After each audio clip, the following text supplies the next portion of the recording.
Salam Nusantara dari Sabang sampai Merauke, dari Minang sampai Pulau Rote. Mantaplah iman kita, mantaplah kasih kita, mantaplah pengharapan kita.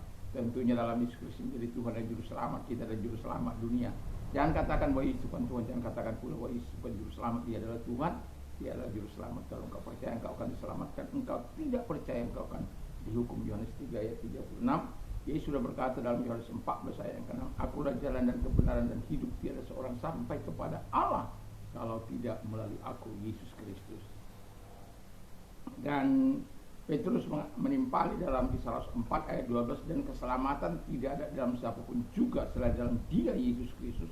Karena di bawah kolong langit ini tidak ada nama lain yang diberikan kepada manusia yang olehnya kita diselamatkan. Haleluya, mantap.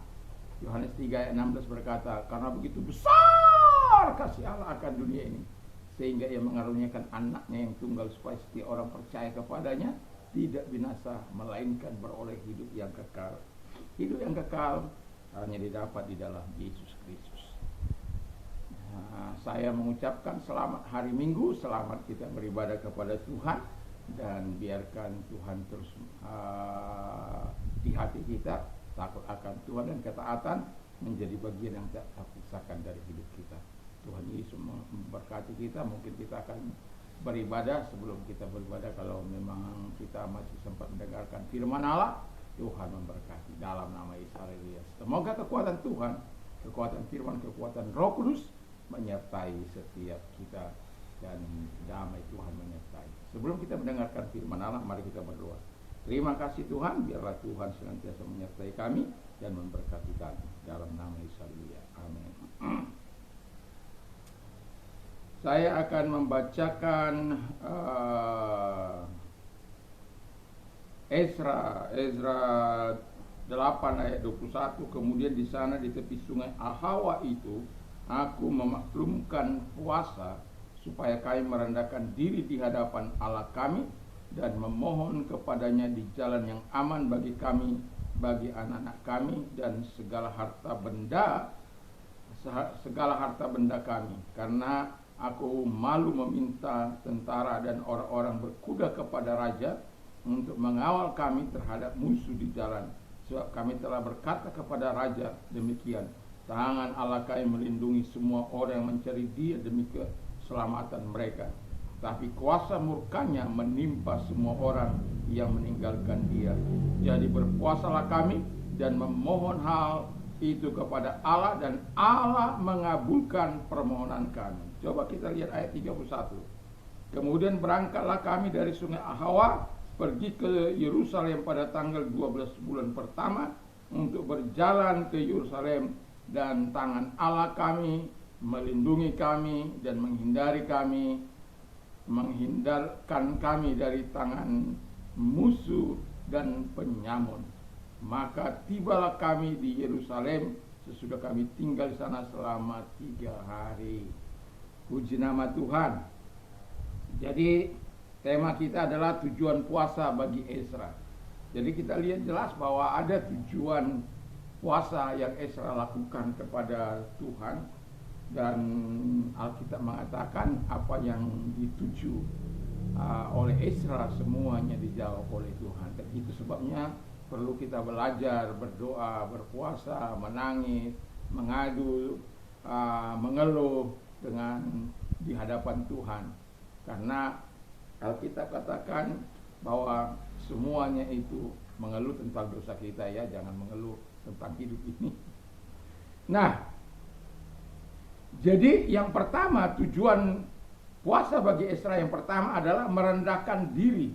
Jadi dia tidak menganggap dirinya hebat dari yang lain, tidak menganggap dirinya hebat juga di hadapan Tuhan, atau di hadapan raja-raja, atau di hadapan banyak orang.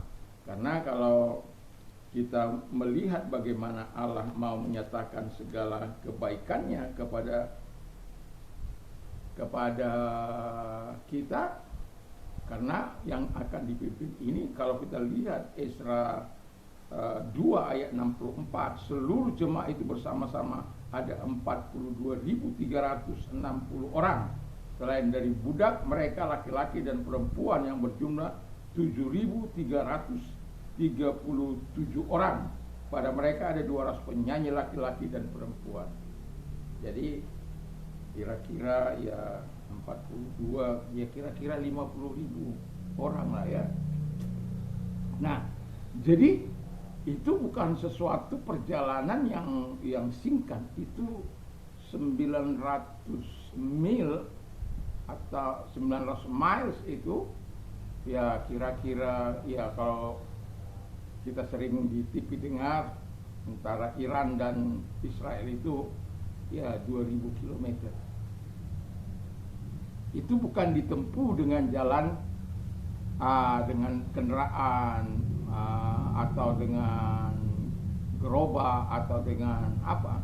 Mereka itu on foot, jalan kaki, aruki katanya orang, aruki bas. Jadi mereka jalan kaki. Nah, itu sebabnya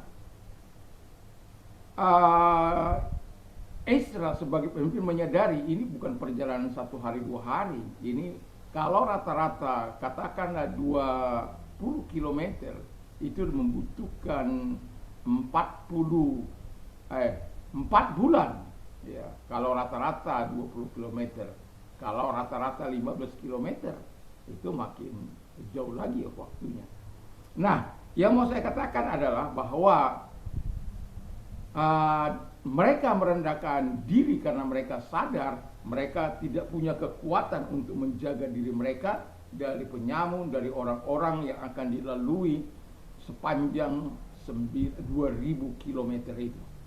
Dan itu sebabnya mereka berdoa dan berpuasa supaya Allah melindungi mereka, menjaga mereka, menolong mereka, mencukupkan segala apa yang dibutuhkan di tengah jalan. Tentu air tidak akan dibawa berdrum-drum, makanan minuman tentu tidak akan dibawa sekaligus, dan apalah mereka akan mati. Tapi mereka mungkin akan mendapat belas kasihan atau menemukan hal-hal baru atau sesuatu yang mereka bisa beli di perjalanan, atau berbagai cara supaya mereka minta supaya Tuhan mencukupkan hidup mereka apabila mereka melakukan perjalanan panjang tersebut. Dan Alkitab tadi yang sudah kita baca, dan mereka akan sampai. Nah, yang kedua kata firman Allah, tujuan yang kedua adalah berdoa.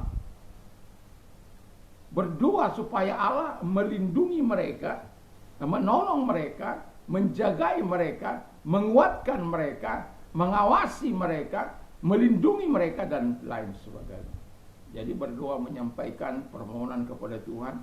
Setidak-tidaknya Alkitab katakan supaya mereka sampai ke Yerusalem dalam keadaan selamat, sehat walafiat. Dan itu sebabnya mereka berdoa dan berpuasa, merendahkan hati di hadapan Tuhan, dan berpuasa, berdoa di hadapan Tuhan. Dan mereka juga berpuasa, dan setelah itu mengungkapkan setelah mereka berpuasa, mengungkapkan keinginan dan kerinduan mereka kepada Tuhan di dalam doa mereka. Dan tentu merendahkan hati adalah sesuatu yang Tuhan inginkan, karena firman Allah katakan orang yang merendahkan hati akan ditinggikan, dan tetapi orang yang meninggikan hati akan direndahkan. Rendahkanlah hatimu, maka dia akan meninggikan engkau pada waktunya. Itu firman Allah. Dan Allah mengasihani orang yang rendah hati, tapi menentang orang-orang yang congkak. Dan berdoa itu adalah, kita sudah tahu, doa itu adalah komunikasi kita dengan Tuhan, dan juga ada satu kata intervene, di mana Tuhan mengintervensi kehidupan mereka itu. Dalam bahasa Ibraninya itu falal, ya. Kalau dalam bahasa Ibraninya pujian, memuji Tuhan itu halal, ya. Jadi hanya berbeda satu huruf, falal dan halal. Halal itu memuji Tuhan, falal itu berdoa. Nah, ketika itu mereka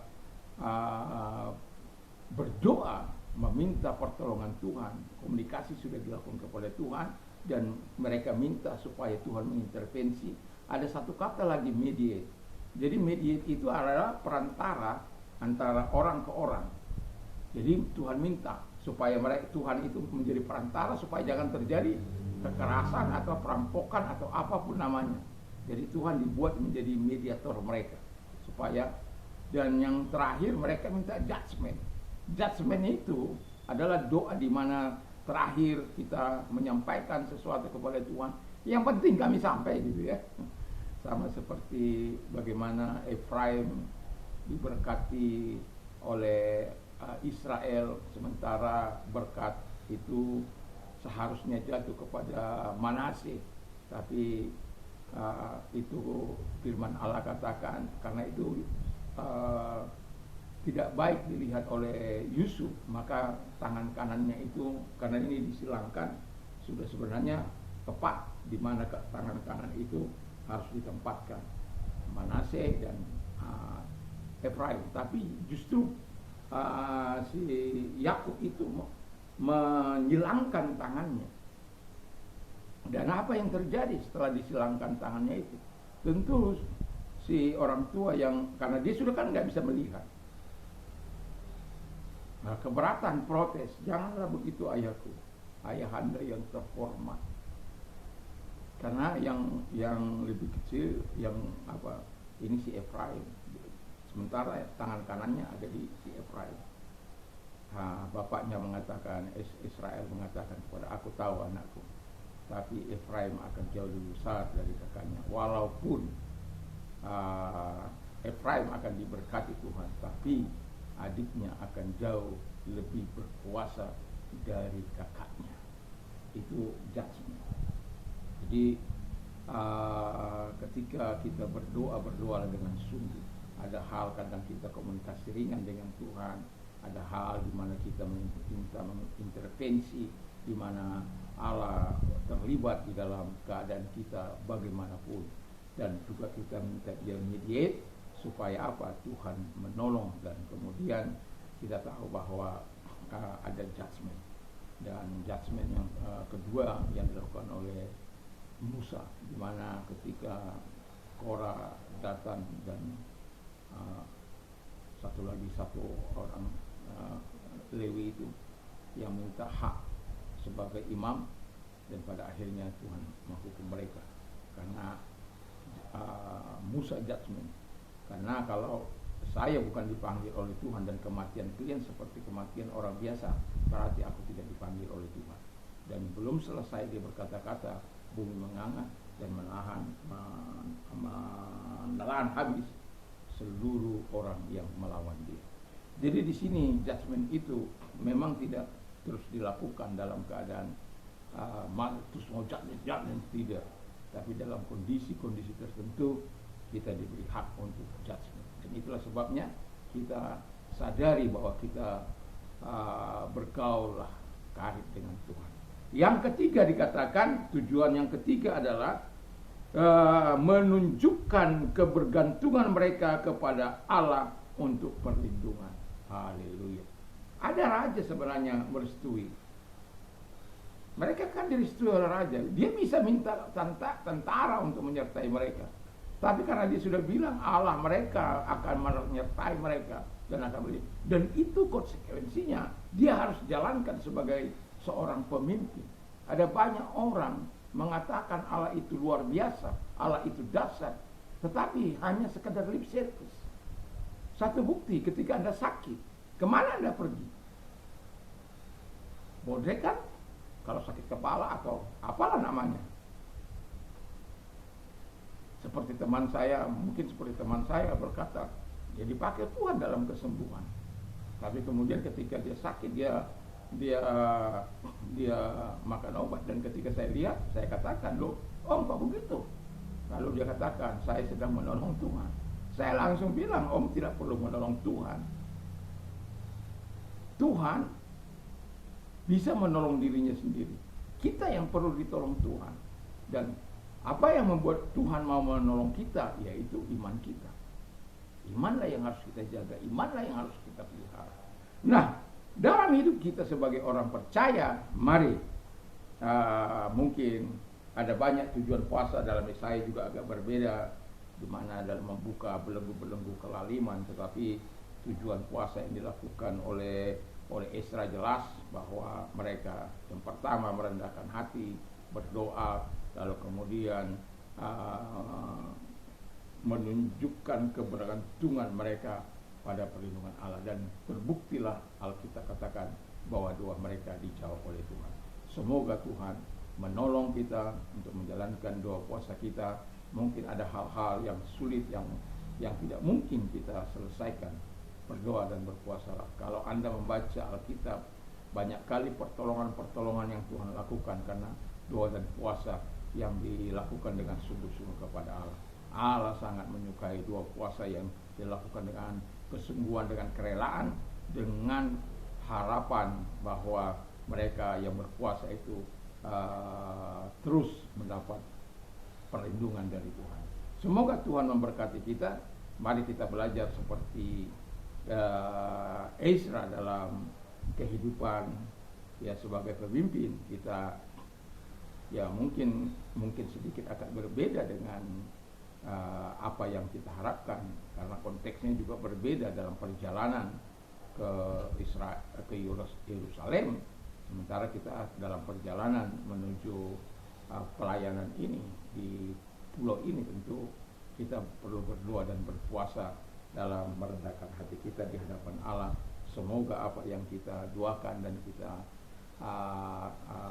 sampaikan kepada Allah, Tuhan juga menjawab doa kita. Tetapi yang saya mau ingatkan adalah mari kita belajar untuk berdoa dan berpuasa. Jangan sampai kita berdoa karena terpaksa. Dulu saya pernah berdoa berpuasa itu karena terpaksa, karena tidak ada makanan, minuman. Saya sudah pernah cerita 2 minggu 1 muk beras itu saya dan terlalu banyak minum air. Tetapi itulah ada satu cara hal yang Tuhan akan lakukan bagi kita, dan setelah itu kita bisa menikmati pertolongan dan kebaikan Tuhan. Mari kita tunduk kepala dan kita berdoa. Terima kasih Tuhan, biarlah kami menyerahkan hidup kami kepadamu, dan ketika kami memiliki hal-hal penting, biarkan kami berpuasa dan merendahkan hati, berdoa dan menyerahkan semua apa yang kami akan butuhkan dari Tuhan. Terima kasih Bapa di surga, di dalam nama Tuhan Yesus Kristus. Kalau ada yang sakit, apapun sakit penyakit, di dalam nama Yesus segala sakit penyakit aku perintahkan keluar, dan oleh bilu-bilu Yesus engkau sembuh, oleh kuasanya engkau, oleh jamahannya engkau sembuh di dalam nama Yesus Kristus. Dan bagi engkau yang sudah mengalami kepelikan, datang kepada Tuhan, angkat kedua belah tanganmu, mari kita berdoa. Tuhan, lihat tangan-tangan yang diangkat kepadamu dalam nama Yesus Kristus. Segala hal yang mereka derita, segala hal yang mereka alami, engkau Allah yang menjadi penolong mereka, menjadi pembela dalam kehidupan mereka di dalam nama Yesus Kristus. Terima kasih Bapa di surga, karena engkau tidak akan abai kepada mereka, engkau akan menolong mereka dan membela mereka dalam nama Yesus. Amin. Selamat pagi, selamat kita beribadah dimanapun kita mau beribadah. Tuhan Yesus memberkati. Mantap, mantap, mantap.